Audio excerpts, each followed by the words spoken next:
Tirupati SV ప్రభుత్వ polytechnic college లో అన్యమత బోధనపై వివాదం చోటు చేసుకుంది. కాలేజ్ సిబ్బంది అన్యమత పాఠాలు బోధిస్తున్నారంటూ విద్యార్థులు ఆరోపించారు.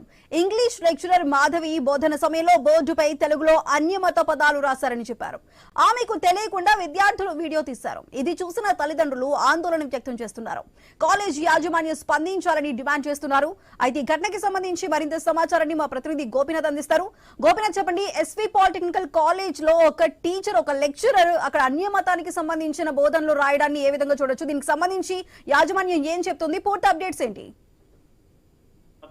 ఇప్పటికే టీటీడీలో పెద్ద ఎత్తున ఈ అన్యమత ప్రచారానికి సంబంధించి విచారణ జరుగుతున్నాయి. చాలా మందిని ఇప్పటికే కూడా సస్పెండ్ చేశారు, రకరకాల చర్యలు తీసుకుంటున్నారు. అయితే అనుబంధంగా ఉన్నటువంటి ఎస్వి ప్రభుత్వ పాలిటెక్నిక్ కాలేజీలో ఒక టీచర్ ఆమె వచ్చి విద్యార్థులకు సంబంధించి ఈ రకంగా అంటే అన్యమతకు సంబంధించినటువంటి పదాలు బోర్డు పైన రాస్తూ కూడా చెప్పడం జరిగింది. అయితే దీన్ని కొంతమంది విద్యార్థులు అంటే వీడియో తీయడం జరిగింది. వీడియో తీసి వాళ్ళకి సంబంధించిన అధ్యాపకులకు మరి కొంతమందికి ఇట్లా స్టూడెంట్స్ కి షేర్ చేసే నేపథ్యంలో అవన్నీ కూడా పోలీసులకి చేరడం జరిగింది. అయితే ప్రస్తుతానికి పోలీసులు దీనిపైన విచారణ జరుపుతున్నారు. ఎందుకు, ఏ ఉద్దేశంతో ఆమె అది క్లాస్ టీచర్ లో క్లాస్ లో బహిరంగంగా విద్యార్థులకు ఈ రకంగా అంటే విద్యా బోధన చేయడం పైన అంటే తీవ్రంగా వాళ్ళు పరిగణించడం జరిగింది. ప్రస్తుతానికి ఆ పైన కఠిన చర్యలు తీసుకోవాలంటూ కూడా కొంతమంది విద్యార్థి సంఘాలు కావచ్చు, అదేవిధంగానే హిందూ సంఘాలు పెద్ద ఎత్తున ఆందోళన వ్యక్తం చేయడం జరిగింది. కళాశాల ముందు కూడా పెద్ద ఎత్తున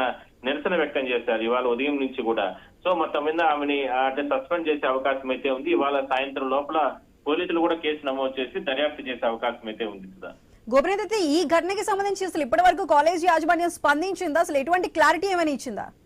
అంటే కాలేజీకి యాజమాన్యానికి సంబంధించి ఇప్పటికే తనపైన విచారణ జరుపుతున్నారు. అసలు ఆ సందర్భం ఎందుకు వచ్చింది, ఎందుకు గతంలో ఆమె ఫీడ్బ్యాక్ ఏంటి, గతంలో ఎక్కడైనా సరే ఈ రకంగా అన్యమతకు సంబంధించినటువంటి అంటే ఎందుకంటే కాలేజీలో అలాంటి వాళ్ళు ఎవరూ లేరు, బట్ ఈమె ఎందుకు ఈ రకంగా వ్యవహరించిన దానిపైన మాత్రం విచారణ జరుపుతామంటున్నారు. ఎట్టి పరిస్థితుల్లో కూడా ఎందుకంటే చరిత్ర కలిగినటువంటి ఎస్వి పాలిటెక్నిక్ కళాశాలలో ఎప్పుడు కూడా గతంలో ఇలాంటి ఘటనలు జరగలేదు. అలాంటిది దీని ఒక్కసారి ఈ ఘటన వెలుగులోకి వచ్చింది కాబట్టి ఎట్టి పరిస్థితుల్లో కూడా ఆమె పైన కఠిన చర్యలు తీసుకుంటాం. భవిష్యత్తులో మరో ఉపాధ్యాయులు ఎవరు కూడా ఈ రకంగా చర్యలు తీసుకోకుండా చేస్తామంటూ కూడా అంటే వాళ్ళు కూడా చెప్తున్నారు. సో మొత్తం మీద మాత్రం విద్యార్థులకు సంబంధించి మాత్రం సంఘాలు వాళ్ళు పెద్ద ఎత్తున ఆందోళన వ్యక్తం చేశారు. పోలీసులు కూడా కంప్లైంట్ ఇవ్వడం జరిగింది.